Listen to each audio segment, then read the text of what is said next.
cuán firme cimiento se ha dado a la fe de Dios en su eterna palabra de amor.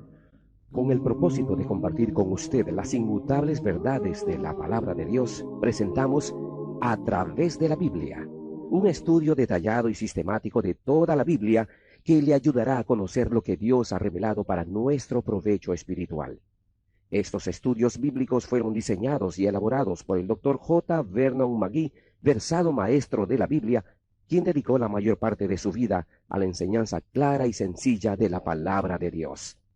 Acompáñenos, pues, mientras avanzamos en nuestro recorrido a través de la Biblia. Cuán firme cimiento la palabra de Dios. Es un gozo estar nuevamente con usted, amigo oyente, para traerle otro estudio de la serie A Través de la Biblia. Continuamos hoy, amigo oyente, nuestro viaje por el libro de Zacarías y llegamos al capítulo 10. Hemos pasado bastante tiempo considerando el maravilloso capítulo 9 y debemos decir que hay algunos que opinan que el capítulo 10 es la continuación del capítulo 9. Creemos que es la creencia de algunos comentaristas bíblicos del presente, expositores muy buenos de la Biblia, como es el Dr. Merrill Unger, quien opina que el versículo 1 pertenece al capítulo 9. Y la razón por la cual mencionamos esto es que aceptamos esa opinión. Pero el resto del capítulo es algo separado y vamos a poder ver esto al continuar en nuestro estudio. En el capítulo 9, el profeta Zacarías está describiendo la liberación futura de los reinos del norte y el sur y cómo Dios va a utilizarlos en el futuro y que el milenio será establecido con esta gente que es en realidad los sacerdotes para las naciones gentiles del mundo. Ahora, el capítulo 10 lo hemos llamado Judá e Israel van a ser esparcidos nuevamente, pero finalmente serán reunidos. Ahora, el versículo 1, aunque pertenece al capítulo 9, a ese maravilloso y glorioso cuadro del milenio que vendrá sobre la tierra, nos dice, «Pedid a Jehová lluvia en la estación tardía. Jehová hará relámpagos y os dará lluvia abundante y hierba verde en el campo a cada uno». En primer lugar, debemos decir que cuando aquí dice lluvias, debemos interpretar eso como que significa exactamente lo que dice, lluvia. Está hablando de la lluvia literalmente. Porque usted se da cuenta, amigo oyente, que Dios le ha prometido a Israel, a su pueblo terrenal, bendiciones terrenales. Él le ha prometido a ellos algo que nunca le ha prometido a la iglesia. A nosotros se nos ha dicho que vamos a ser bendecidos con bendiciones espirituales. Ellos van a ser bendecidos con bendiciones físicas, con bendiciones que son temporales. Y naturalmente esto se realiza a través de las lluvias que caerían sobre esa tierra y que producirían cosechas buenas, ya que en aquel entonces esa tierra, como ya hemos visto, era como el jardín del Edén. Sin embargo, hoy es todo lo contrario. ¿Por qué? Porque ha caído el juicio sobre esa tierra, y ese juicio todavía no ha sido quitado. Ahora Dios dice que va a enviar la lluvia tardía. Descubrimos aquí entonces que cuando Él dice la lluvia tardía, eso significa la lluvia tardía. Y usted puede darse cuenta que Dios ha mencionado esto varias veces y que aquello que destaca el juicio es el evitar que llueva. Y eso es lo que ocurre con esa tierra en el presente.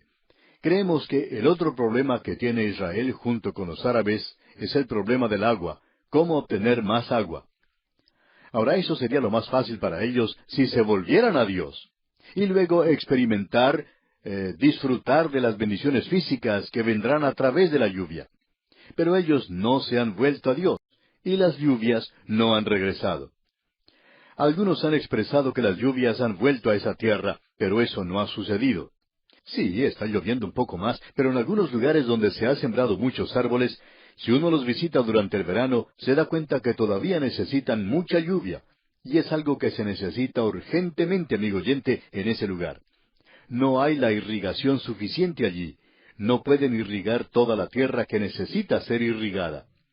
Ahora, esa lluvia tardía, o como se le ha llamado, la lluvia de primavera, ocurre en los meses de marzo y abril. y se nos informa que ha regresado para un grupo limitado. Pero la lluvia que están recibiendo ni siquiera se aproxima a la cantidad de lluvia que se indicaría aquí. Porque Dios dice que Él va a enviar la lluvia en la estación tardía y que será una lluvia abundante y que habrá hierba verde en el campo para los animales. Habrá abundante lluvia para los árboles y para los sembrados y las plantas y para las frutas que a ellos les gustaría plantar. Ese es el cuadro que tenemos aquí. Y la interpretación de todo esto es que se refiere directamente a aquello que es físico. También creemos que tenemos aquí un símbolo de un refrescamiento o de un refrigerio espiritual. Así es como se utiliza en la profecía de Joel, por ejemplo, en el capítulo 2 y versículo 28, que ya hemos considerado y a lo cual no vamos a regresar. Y aquí también tiene relación a eso.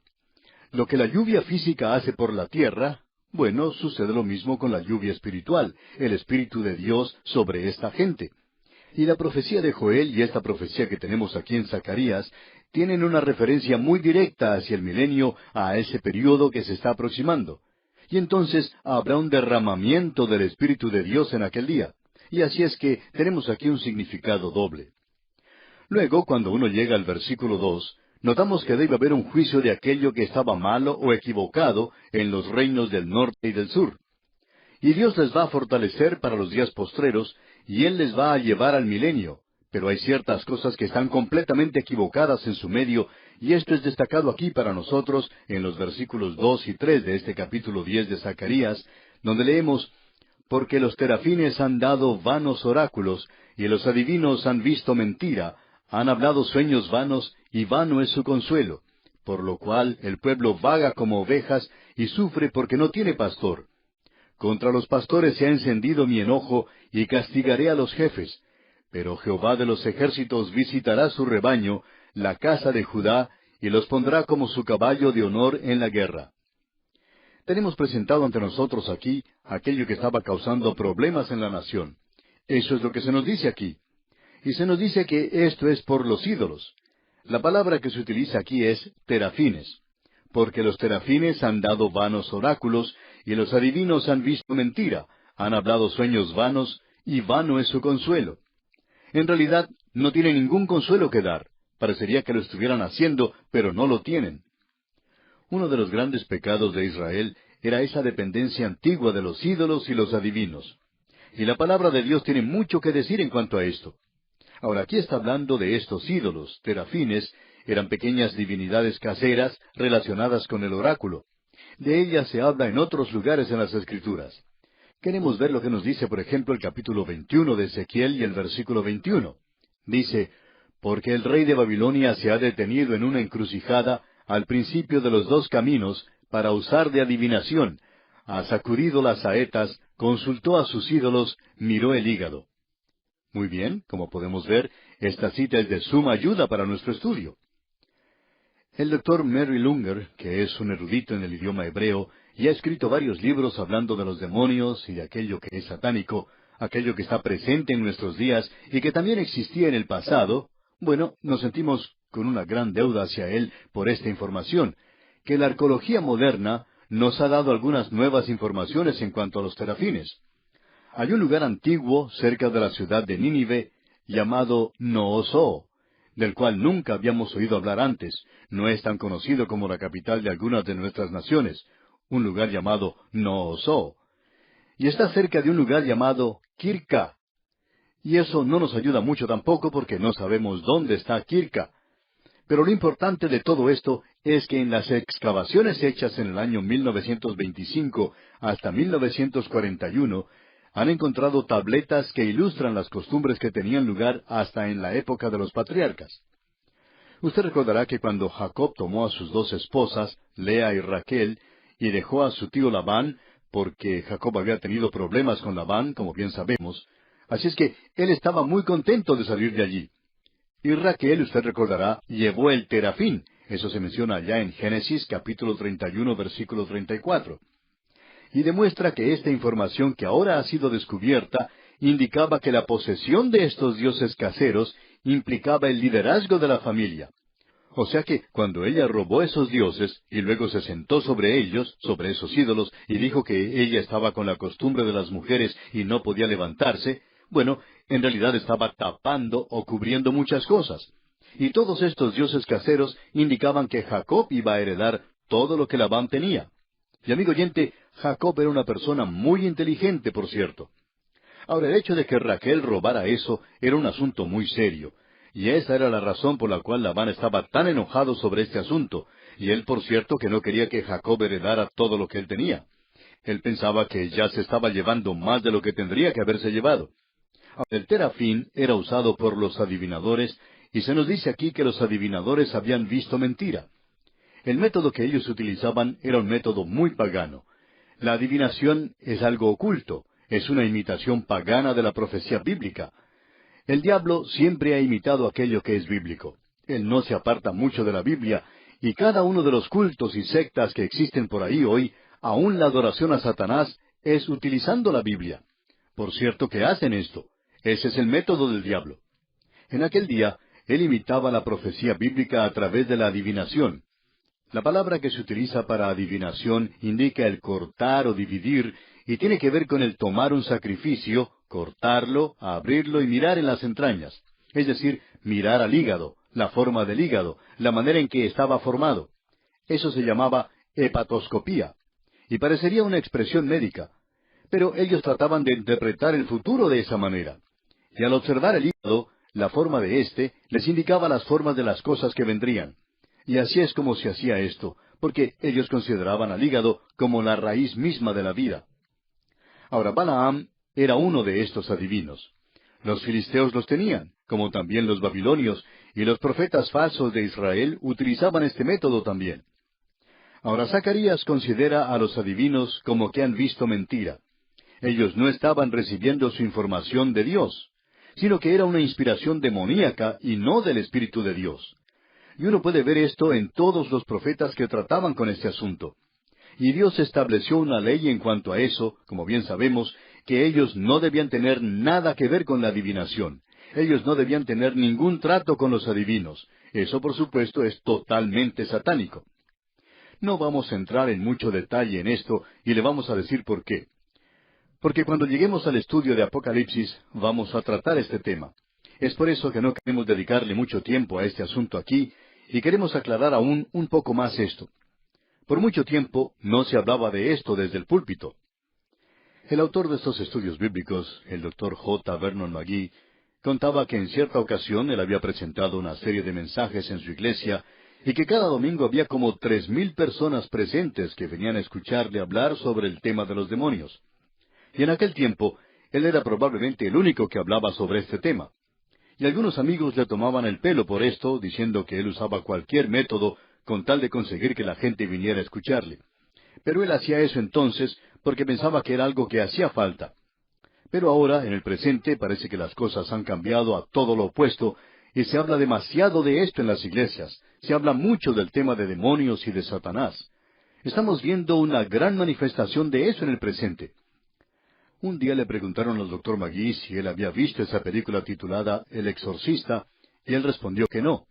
Y cuando se le preguntó si él iba a verla, contestó que no. Y le preguntaron que por qué, si no le gustaba estar al tanto de las cosas. Pero él dijo que eso era algo que no le interesaba, y que no quería ver esa clase de cosas.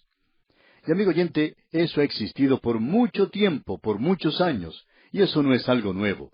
Satanás y los demonios son una realidad, pero no creemos que hoy él esté operando en un nivel tan bajo como antes.